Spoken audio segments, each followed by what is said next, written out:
사랑이 많으신 하나님 아버지 감사합니다. 오늘 어린이 주일 또 우리의 자녀들이 사랑받기 위해 태어났음을 알고 또 축복하는 마음을 담아 찬양대가 찬양을 드립니다. 이 찬양을 받아주시고 하나님, 우리 교회의 자녀들이 믿음 안에서 든든히 세워지는 복을 허락하여 주옵소서. 또 우리 이은미 성도님, 하나님 주시는 은혜가 감사해서 떡으로 대접합니다. 하나님이 다시 불러주셨사오니 그 믿음의 발걸음을 지키시고 보호하셔서 범사에 감사의 조건이 넘치게 해 주옵소서. 이 시간 말씀 듣습니다. 말씀 가운데 함께하여 주시고 하나님이 풍성한 은혜 주시기를 소원하며 사랑 많으신 예수님 이름으로 기도하옵나이다. 아멘. 우리 다시 한번 옆에 있는 분과 인사하겠습니다. 말씀의 은혜 많이 받으세요. 말씀의 은혜 많이 받으세요. 제가 5월 첫째 주가 되면 다른 주일에 비해서 기분이 좀 남다릅니다. 왜냐하면 기억하실지 모르겠지만 제가 2019년 5월 5일 날 우리 교회 부임했습니다. 벌써 만 7년을 채웠습니다. 기도해 주시고 또 후원해 주셔서 감사를 드리고 목사들에게 있어서 7년은 한 텀으로 생각을 합니다. 보통 부임을 하면 7년을 만으로 채우면 이제 그 다음에 안식년을 갖고 또 다시 시작을 합니다. 그래서 저도 이제 제 마음으로는 제가 올해 안식년을 안 가고 내년에 우리 당회와 상회에서 가겠지만 이제 새로운 2기가 시작되는 거예요. 2기가 시작되는데 지금까지 기도해 주시고 또 사랑으로 섬겨 주셨던 것처럼 잘 섬겨 주시면 또 저도 최선을 다해서 목회에 전념할 수 있도록 하겠습니다. 우리가 5월 달을 맞이하면 대부분의 교회들이 5월을 가정의 달로 지킵니다. 그리고 첫 번째 주일은 어린이 주일, 꽃주일이라고도 하면서 지키는데, 여러분, 우리가 분명히 알아야 될 것은 각 가정마다 또 우리 교회에 어린아이가 있다는 것은 희망이 있다는 것이고 축복이라는 사실을 믿으시기 바랍니다. 저는 기도할 때마다 늘 이런 기도를 합니다. 하나님, 우리 교회에 어린아이들이 태어나고 자라고 뛰어나고 또 웃고 웃는 소리가 가득 넘치게 해달라고 기도를 합니다. 왜냐하면 우리 교대의 다음 세대인 어린아이들이 나고 자라고 있다는 것은 정말로 큰 희망이며 축복이기 때문에 그렇습니다. 자라나는 다음 세대가 있어야지 가정의 미래가 있고 또 교회의 미래가 있고 좀 더 크게는 국가의 미래가 있는 겁니다. 근데 지금 우리나라를 보면 아이들을 낳지를 않아요. 그래서 아이들을 많이 낳을 수 있도록 적극적으로 권장하고 있고 다양한 정책들을 만들어내고 있습니다. 예를 들면 셋째를 낳으면 그 아이는 국가가 책임진다고 해서 대학 등록금까지 전액대주고 또 모든 경비들을 할인하거나 지원을 해줍니다. 어떤 지자체는요, 아이를 낳으면 5천만 원 준다는 데도 있고요, 1억을 준다는 데도 있습니다. 왜 제가 있던 곳은 그런 게 없었나 몰라요. 그죠? 그렇게 준대요. 왜 그러냐? 아이들이 태어나지 않는데 아이들이 미래고 희망이니까 그렇게 투자를 하는 겁니다. 근데 요즘 아이들을 낳고 키우는 걸로 별로 안 좋아해요.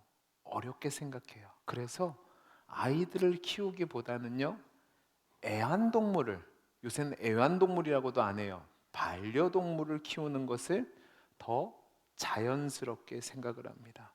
그래서 제가 예전에 처음 교육자로 부임하고 사역할 때 교회마다 많았던 것들이 있는데 그게 뭐냐면 돌잔치였어요. 돌 기념 예배를 많이 드렸습니다. 그러면 그 갈 때 선물을 사기 위해서 대형마트를 가요. 그러면 1층이나 2층에 가장 좋은 자리에 뭐가 있었는 줄 아세요? 아이들 용품 파는 데가 있어요. 아가방 뭐 이런 여러 가지 물품들을 파는 데가 있었어요. 그런데 요즘은 달라졌어요.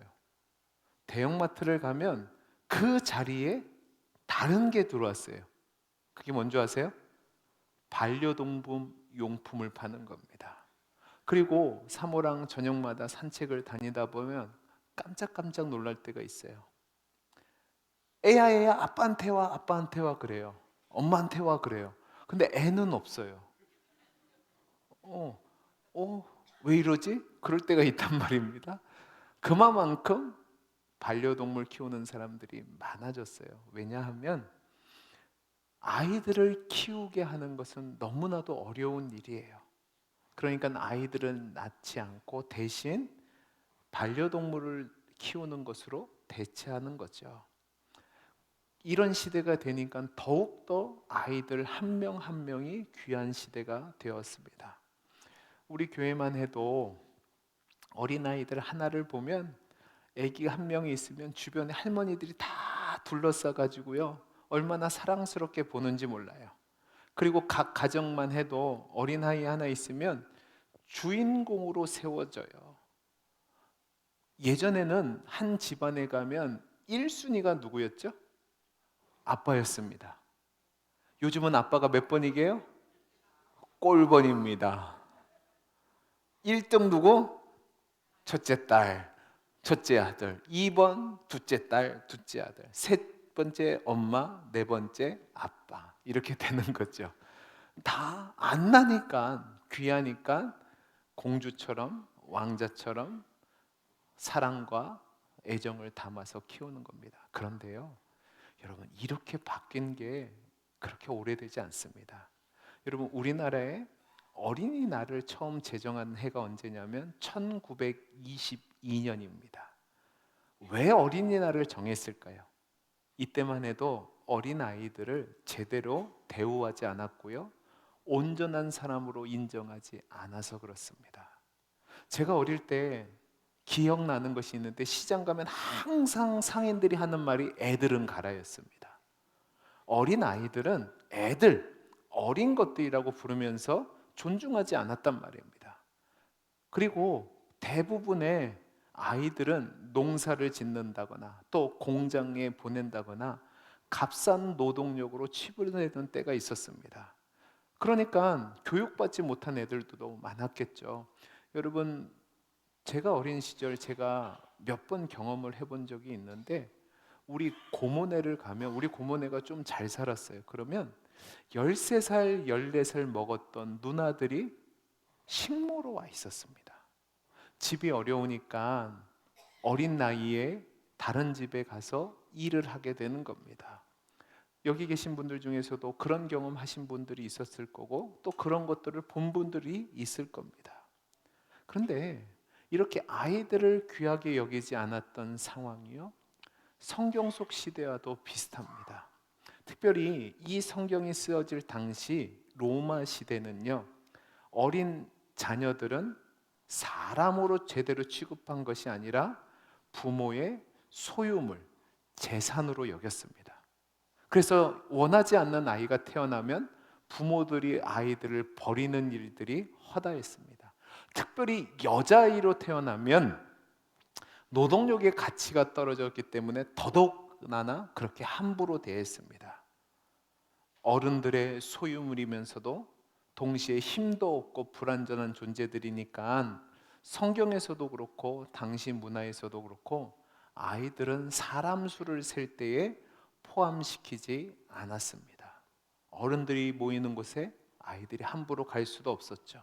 근데 이제는 완전히 시대가 바뀌었단 말입니다. 근데 아직까지도 아이들을 버리고 학대하고 함부로 대하는 사람들이 있습니다. 보통은 존귀히 여기고 소중한 존재로 여기지만 그렇게 안 하고 있단 말입니다. 수천 년의 시간이 걸려서 변화됐음에도, 그리고 자리를 잡았음에도 불구하고 아직도 함부로 대하는 것들을 우리가 봐요. 그리고 이렇게 귀한 존재로 바뀌는 것이 여러분 얼마 되지 않았습니다. 20세기 후반쯤부터 그렇게 된 거예요. 그리고 아직도 아프리카나 중동, 그리고 동남아시아 같은 곳을 가면 아이들이 여전히 값싼 노동력으로 계산이 되고 있고요, 인권이라는 것이 없이 살아가는 것을 보게 됩니다. 여러분, 이런 배경 속에서 우리가 오늘 어린이 주일을 맞이해서 우리가 어떻게 아이들을 대해야 되고 또 우리가 어떤 자세로 아이들을 양육해야 되는지를 한번 살펴보려고 하는 겁니다. 여러분, 지금 우리나라 현실에서 본다면 오늘 말씀에서 예수님이 아이들에게 한 것은 어찌 보면 당연한 것처럼 보이지만 2000년 전의 정황을 상상해 본다면 오늘 본문에서 예수님이 하신 말씀은 굉장히 파격적이고 놀라운 말씀이었습니다. 자, 그러면 오늘 말씀을 좀 살펴볼 건데, 오늘 마가복음의 이 말씀은 이 말씀으로만 보시면 안 되고 좀 확장해서 마가복음의 문맥에서 봐야 됩니다. 이 마가복음의 문맥에서 본다면 예수님께서 변화산에 올라가셔서 변화되시고 또 그리고 제자들과 함께 내려오시고 제자들끼리 누가 큰 자인지에 대해서 다투는 장면부터 오늘 이야기가 시작된다고 보시면 됩니다. 마가복음 9장 1절에서 13절까지 말씀을 보면 예수님께서 예수님의 12제자 중에서 특별히 베드로와 야고보와 요한을 데리고 산에 오르십니다. 그곳에서 예수님이 놀랍게 변형되시는 모습이 나타난다는 말입니다. 아주 영적인 깊은 체험을 예수님이 하신 거예요. 그리고 예수님과 함께 했던 이 세 명의 제자들은 그 놀라운 모습을 보면서 잊혀지지 않는 각인이 되는 경험을 했을 겁니다. 문제는 예수님께서 이 놀라운 변형의 모습을 보이시는 사건에 모든 제자들을 데리고 올라가신 것이 아니라 3명만 데리고 올라갔다는 데 있습니다. 예수님께서는 3명의 제자들만 데리고 변화산에 올라가셨고 나머지 제자들은 산 아래 남겨두고 가셨는데 그 산 아래 남겨둔 제자들에게 문제가 생겼습니다. 아주 어려운 문제가 생겼는데 그게 뭐냐? 9장 14절에서 32절까지 말씀을 보면 귀신 들린 아들을 둔 아버지가 이 아들을 데리고 왔는데 제자들이 귀신을 못 쫓아내는 거예요. 그런 상황에서 예수님이 내려오셔서 결국 그 귀신을 쫓아내시고 귀신을 쫓아내지 못한 제자들에게 뭐라고 얘기하시죠? 믿음이 없는 자들이라고 책망하셨어요. 자, 이 일이 있고 나서 이제 일이 진행되는데 그게 뭐냐? 예수님이 제자들을 데리고 걸어가시는 거예요. 근데 이 상황 속에서 자연스럽게 제자들 사이에 다툼이 생긴 겁니다. 어떤 다툼이요? 3명의 제자들은 올라가서 놀라운 경험을 하고 내려왔습니다. 근데 내려와 보니까 산 아래에 있던 제자들은 귀신 하나 제대로 쫓지 못하고 어려운 일들을 당하고 있었단 말입니다. 그러니까 이 모자란 제자들이 서로 어떻게 해요? 누가 더 큰 자냐? 누가 예수님을 따르는 제자냐? 누가 더 높은 제자냐 하고 서로 논쟁이 일어난 겁니다. 참 모질하죠.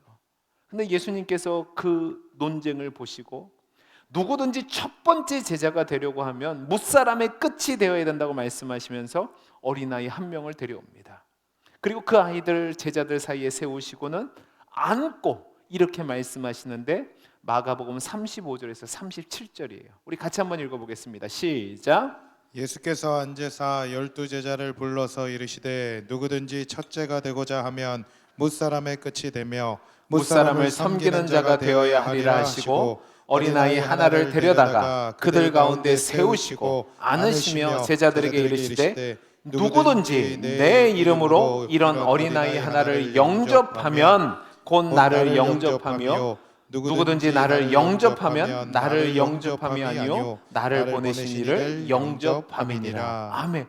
정말로 귀중한 말씀하시죠. 야, 니네 싸우는 게 온전하지 않다. 나를 따르는 제자는 지극히 작은 자를 높이는 자가 되어야 된다고 얘기하신단 말입니다. 근데 이렇게 말씀하는데 이 덜 떨어진 요한이란 제자가 예수님께 와서 이렇게 얘기합니다. 38절 보세요. 같이 읽어보겠습니다. 시작. 요한이 예수께 여짜오되 선생님, 우리를 따르지 않는 어떤 자가 주의 이름으로 귀신을 내쫓는 것을 우리가 보고 우리를 따르지 아니함으로 금하였나이다. 여러분은 이 요한의 말을 어떻게 생각하십니까? 여러분, 이 말 속에 굉장히 아이러니한 모습이 있어요. 그게 뭐냐? 예수님 곁에서 예수님의 제자라고 하는 자들은 귀신 하나를 쫓지 못해서 어려운 일을 당하고 있었습니다. 맞죠? 그래서 예수님께 믿음이 없다 책망을 받았단 말입니다. 그런데 예수님을 따르지 않던 사람들이 귀신을 내쫓고 있었단 말입니다. 희한하잖아요. 근데 이 상황 속에서 요한은 그들을 향해서 귀신을 내쫓지 못하도록 금하였다고 예수님께 자신 있게 와서 얘기를 합니다. 참 모지라도 이렇게 모지라는 제자들이 없습니다. 근데 예수님께서 이 이야기를 듣고 뭐라고 하시죠? 금하지 말라고 하시면서 이렇게 말씀하시는데 39절에서 42절 말씀이에요. 우리 같이 한번 읽어보겠습니다. 시작. 예수께서 이르시되 금하지 말라. 내 이름을 의탁하여 능한 일을 행하고 즉시로 나를 비방할 자가 없느니라. 우리를 반대하지 않는 자는 우리를 위하는 자니라. 누구든지 너희가 그리스도에게 속한 자라 하여 물 한 것이라도 주면 내가 진실로 너희에게 이르노니 그가 결코 상을 잃지 않으리라. 또 누구든지 나를 믿는 이 작은 자들 중 하나라도 실족하게 하면 차라리 연자 맷돌이 그 목에 매어 바다에 던지는 것이 나으니라. 자, 예수님이 이 말씀을 하셨어요. 제자들에게 너 그것이 옳지 않다는 거죠. 그리고 이제 장소가 바뀐 겁니다. 근데 이야기의 흐름은 계속해서 하나의 맥락 가운데 흘러가는데 그게 뭐냐? 누가 예수님 옆에 있을 수 있는지, 누가 주님을 따를 수 있는지 논쟁하는 흐름 속에서 오늘 말씀이 있다는 말입니다. 그리고 나서 오늘 말씀을 보면 마가복음 10장에 있는데 10장의 이야기는 가정 안에서 약한 자들의 이야기가 나옵니다. 우리가 읽진 않았지만 10장 2절에서 12절까지 말씀을 보면 남편이 아내를 버리는 문제와 관련된 내용이 기록되고 있어요. 그리고 나서 이제 오늘 우리가 읽은 본문을 보면 가정에서 가장 약자라고 할 수 있는 어린 아이들에 대한 어른들의 편견과 관련된 이야기를 하고 있습니다. 여러분 오늘 말씀이 어떻게 시작되죠? 누군가가 아이들을 예수님께 데리고 옵니다. 예수님께 축복받기를 원해서 데려온 것처럼 보입니다. 그런데 이 모습을 본 제자들이 이 데려온 사람들을 꾸짖습니다. 13절 같이 한번 읽어볼까요? 시작. 사람들이 예수께서 만져주심을 바라고 어린아이들을 데리고 오매 제자들이 꾸짖거늘. 꾸짖거늘. 여러분 왜 제자들이 꾸짖었을까요? 같은 맥락에서 보셔야 된다고 했어요. 그 맥락에서 보면 이 제자들의 꾸짖음의 내용은 뭐냐면 이 사람들아 제발 좀 염치 좀 있어라. 우리 선생님이 이렇게 수많은 사람들에 둘러싸여 이렇게 힘들고 바쁘게 사역하는데 어떻게 귀찮게 이 애들까지 데리고 와서 예수님을 힘들게 한다느냐 라는 의미로 책망을 했던 것처럼 보이지만 실은 그 마음속에서는 무슨 문제가 있냐? 애들은 가라입니다. 애들이 있을 자리가 없다는 거죠. 우리가 있을 자리도 마땅치 않은데 너희들이 어떻게 그 어린아이들, 모자란 애들을 데리고 와서 예수님을 만나고 축복을 받을 수 있게 하느냐라는 마음을 가지고 따졌다는 말입니다. 근데 여러분 예수님께서 놀랍게도 이런 모습을 보시고 노하셨다, 화내셨다, 분내셨다고 성경은 이야기하고 있습니다. 14절 말씀 같이 볼까요? 시작. 예수께서 보시고 노하시어 이르시되 어린아이들이 내게 오는 것을 용납하고 금하지 말라. 하나님의 나라가 이런 자의 것이니라. 여러분 예수님이 아주 강하게 제자들을 책망하시면서 어른들과 마찬가지로 어린이들을 기쁘게 맞아주시고 어린아이들의 머리를 만지시며 안수하여 주시고 축복해 주세요. 그것이 15절, 16절 말씀입니다.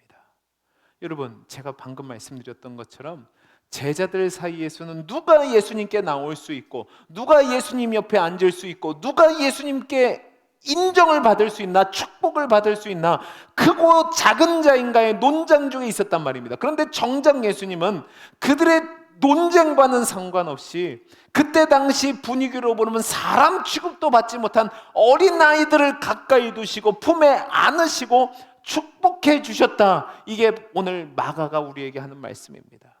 여러분 이것을 통해서 우리가 아주 중요한 것을 배웁니다. 그게 뭐냐? 우리 예수님은 절대로 어른들만 완성된 존재로 보지 않았다는 겁니다. 물론 육체적으로 본다면 아직 어리고 자라지 못했어요. 그리고 정신적으로도 성장해야만 합니다. 그러나 주님은 어린 나이 한 명 한 명을 부족한 인간으로는 보지 않았다는 말입니다. 어른들과 마찬가지로 맞아주시고 축복해 주셨죠. 여러분, 우리 예수님께서는 어린 아이와 어른들을 차이 없이 대했던 겁니다. 예수님은 그분을 찾아온 어린 아이들을 향해서 애들은 가라, 너희들은 조금 더 커서 와라, 너는 지혜를 더 와서 와라, 더 많이 배우고 와라 하지 않으셨단 말입니다. 여러분, 정말로 우리가 기억해야 될 것인데 그게 뭐냐? 생명을 가진 인간 중에 어느 누구도 주님을 만나기 위해 기다려야 하는 존재는 없습니다. 생명을 가진 모든 사람들은 주님을 즉시 만날 수 있고 만날 자격이 있다는 말입니다. 그래서 주님은 자신에게 오는 사람들은 그가 누구이든지 간에 환영해 주시고 영접해 주셨습니다. 이게 뭐냐? 주를 찾는 자는 주님이 그를 환영하시고 영접하신다는 말입니다. 어린아이가 됐든 어른이 됐든 남자가 됐든 여자가 됐든 온전한 자이든 병든 자이든 부한 자이든 가난한 자든 상관없다는 말입니다. 저는 우리 교회가 이런 예수님의 마음을 가질 수 있기를 간절히 소원합니다. 정말로 아멘 하셔야 됩니다. 우리 예수님께 영접하지 못할 존재는 없습니다. 특별히 오늘 어린이 주일, 어린아이들이 헌금을 제대로 하지 못하니까, 교회에서 일을 제대로 하지 못하니까 뒤로 물러나고 뒷방 취급해서는 안 된단 말입니다. 그리고 또 반대로 우리 어르신들을 향해서 나이가 많으시니까 힘이 없으시니까 뒤로 물러나셔야 합니다라고 해서도 안 됩니다. 우리 예수님의 마음은 모든 자들을 귀하게 여기십니다. 우리 교회가 정말로 하나님 앞에서 이 마음을 가지고 모든 자들을 대하는 주님의 마음을 가진 교회가 될 수 있기를 간절히 소원합니다. 두 번째로 또 배워야 될 것이 있습니다. 그게 뭐냐? 오늘 본문 속에서는 잘 드러나지 않지만 매우 중요한 일을 한 사람들이 있습니다. 여러분, 우리 13절 말씀 같이 한번 읽어볼까요? 같이 읽어보겠습니다. 시작. 사람들이 예수께서 만져주심을 만져주심을 바라고 어린아이들을 데리고 오매 제자들이 꾸짖거늘. 여러분, 여기서 정말로 중요한 게 있는데 여러분들이 그냥 지나친 말이 있어요. 뭘까요? 사람들입니다. 이 사람들이 누구죠? 예수님께로 어린아이들을 데려온 사람들입니다. 여러분, 이 말씀 잘 보세요. 어린아이들이 시끄럽고 번잡스럽잖아요. 근데 이 아이들을 데려온 부모들은 그럼에도 불구하고 주님께로 이 아이들을 데려오고 싶었습니다. 이 부모들은 범상치 않은 예수님의 손을 만져보기라도 한다면 얼마나 좋을까, 이 애들이 저 예수님을 통해서 기도받으면 얼마나 좋을까 하는 마음으로 예수님을 찾아왔습니다. 그런데요, 그런 그들의 마음을 주님이 외면하지 않았다는 말입니다. 그들의 마음을 아시고 아이들을 안아주시고 손을 얹어 안수하시며 축복해 주셨어요. 여러분, 제가 아까도 말씀드렸듯이 예수님께 나오기에 부족한 사람은 단 한 사람도 없습니다. 어린아이도 환영하시며 기쁘게 맞아주세요. 갓난아기도 예외 없습니다. 그런데 어린아이들은 스스로의 힘이 없습니다. 결단할 수도 없습니다. 그러니까 엄마 아빠의 믿음을 통해 주님께로 나오면 주님은 그 어린아이들로 맞아주시고 안아주시고 축복해 주시는 거죠. 여러분, 우리가 이 내용을 믿기 때문에 우리 교회가 유아 세례도 하는 것이고 어린이 세례도 하는 것이고 이제 올해부터 교단의 헌법에 따라 장애인들에게도 이 세례를 거행하는 겁니다. 유아 세례, 어린이 세례, 장애인 세례를 베푸는 이유가 뭐냐? 주님께로 아이들을 데리고 나와서 주님의 손길을 경험하고 축복을 누리게 하는 겁니다. 여러분, 우리가 어린이 주일, 이 주일 가운데 우리가 결단해야 될 한 가지 일이 있다면 그게 뭐냐? 우리 가정의 아이들을 주님께로 데리고 나오는 겁니다.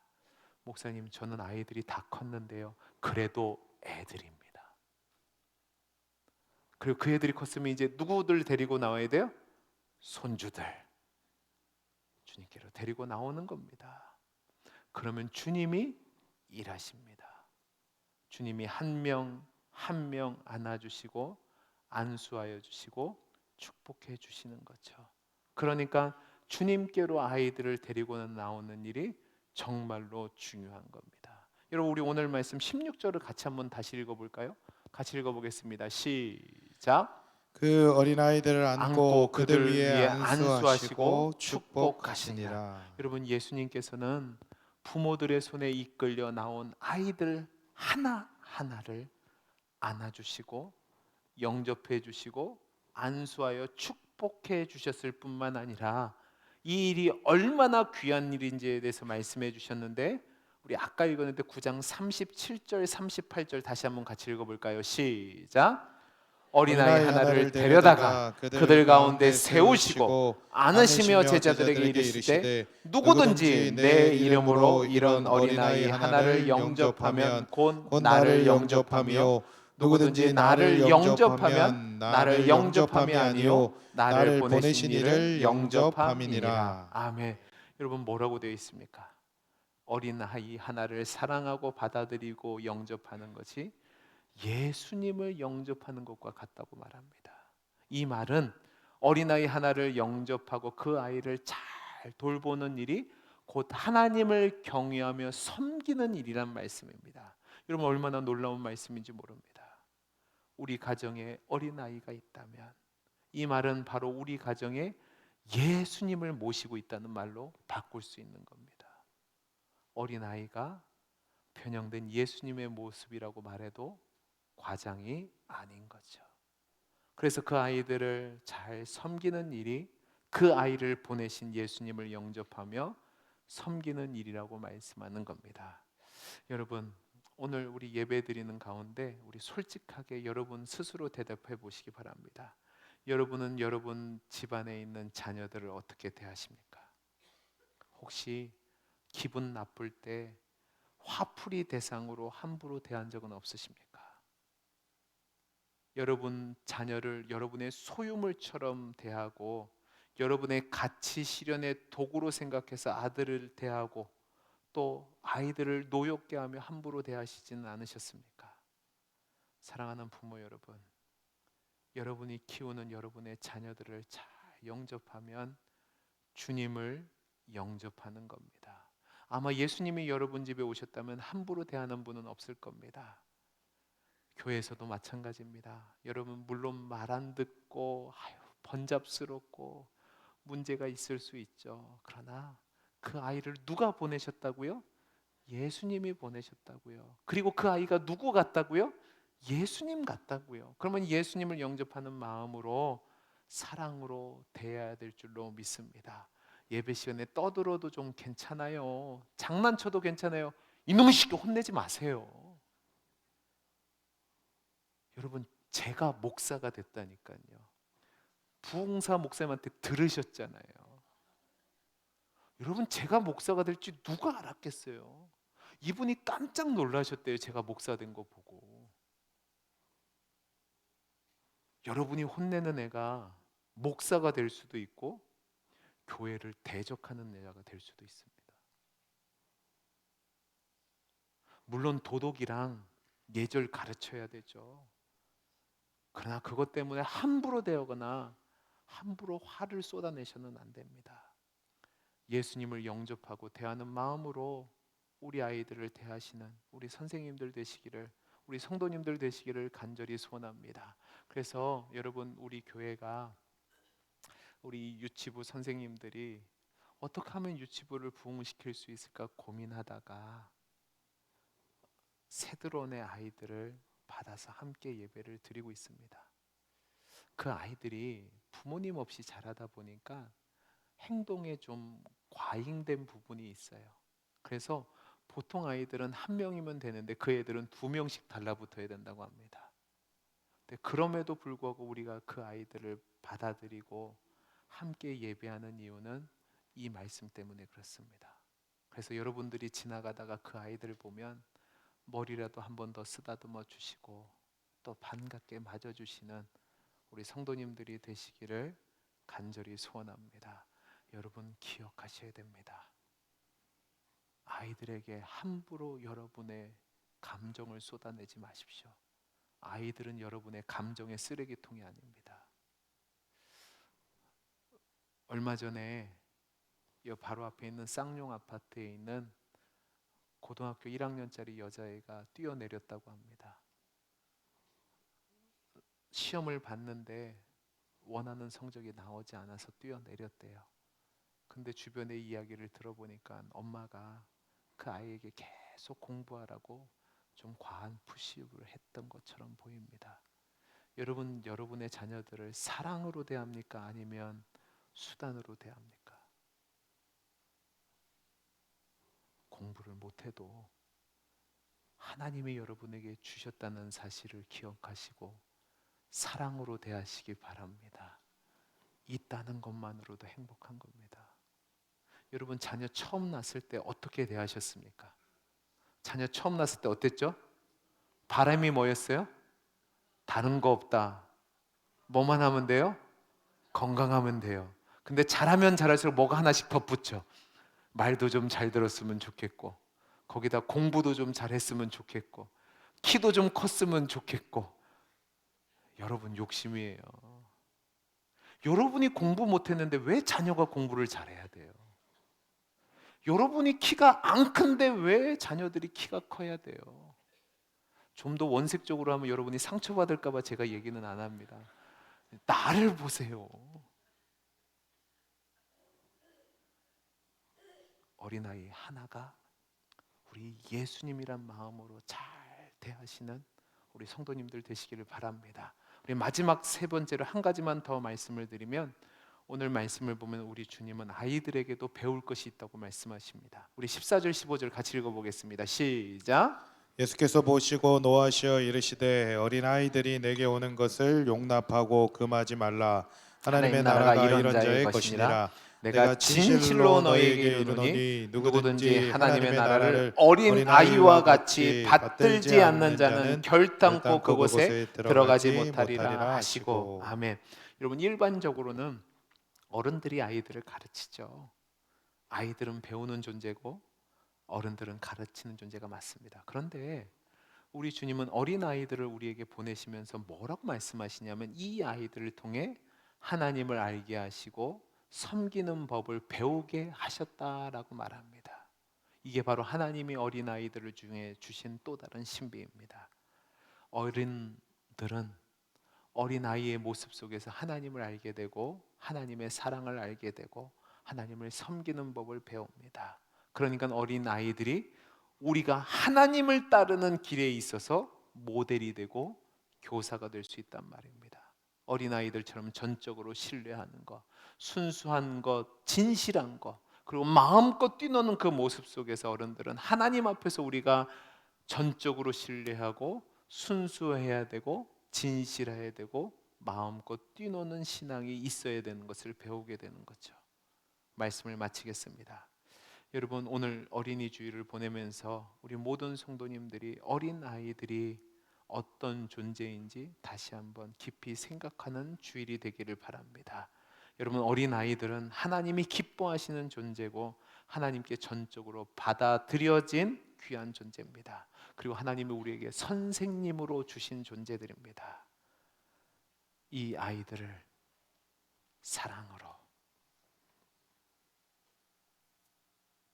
애정을 담아 진실함으로 잘 양육함으로 말미암아 우리 하나님을 잘 섬기고 예수님을 진심으로 영접하는 삶을 사는 우리 성도님들이 될 수 있기를 간절히 소원합니다.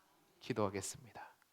사랑이 많으신 하나님 아버지, 하나님이 우리에게 맡겨주신 아이들을 잘 양육하고 사랑하고 섬기는 우리 성도님들이 되게 해 주옵소서.